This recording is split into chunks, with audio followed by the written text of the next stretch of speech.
नमस्कार प्रेक्षकांनो, स्टार प्रवाहावरील ठरलं तर मग या मालिकेच्या आगामी भागात आपण पाहणार आहोत की सायली सर्वांना आपल्या घरी म्हणजेच आश्रमात यायचं निमंत्रण देते.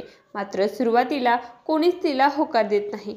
नंतर जेव्हा सगळे एकत्र बसलेले असतात तेव्हा प्रताप म्हणतो, सायलीने आपल्याला इतक्या प्रेमाने बोलवलं आहे तर आपण नक्की तिच्या माहेराला जायला हवं असं मला वाटतं.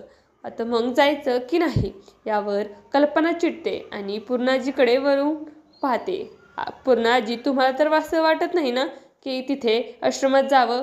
दुसरीकडे दरम्यान रविराज प्रतिमाला म्हणतो, मला लहानपणीची निरागस तन्वीच दिसते. आश्रमात तिला आजपर्यंत जपलं आहे. हे ऐकून प्रतिमा पुन्हा विचारते, मग तुम्हाला काय वाटतं, आपण त्या आश्रमात जायला हवं का?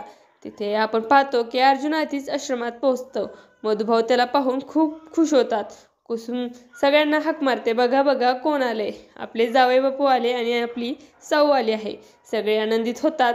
सायली मधुभाऊला विचारते, इथे वात्सल्य आश्रमाचा बोर्ड लावला नाही का? तेव्हा अर्जुन स्वतः ठिकाणी वात्सल्य आश्रमाचा असा बोर्ड लावतो. सायली आनंदाने म्हणते, हा फक्त बोर्ड नाही, आपल्या विजयाचं प्रतीक आहे. आता येणाऱ्या भागामध्ये मधुभाऊंना कसं कळतं खरी तन्वी म्हणजे प्रिया नसून सायलीच आहे हे पाहणं खूपच उत्सुकतेचं ठरणार आहे. तुम्हाला जर आपला व्हिडिओ आवडला असेल तर चॅनलला लाईक, शेअर आणि सबस्क्राईब करायला विसरू नका. धन्यवाद.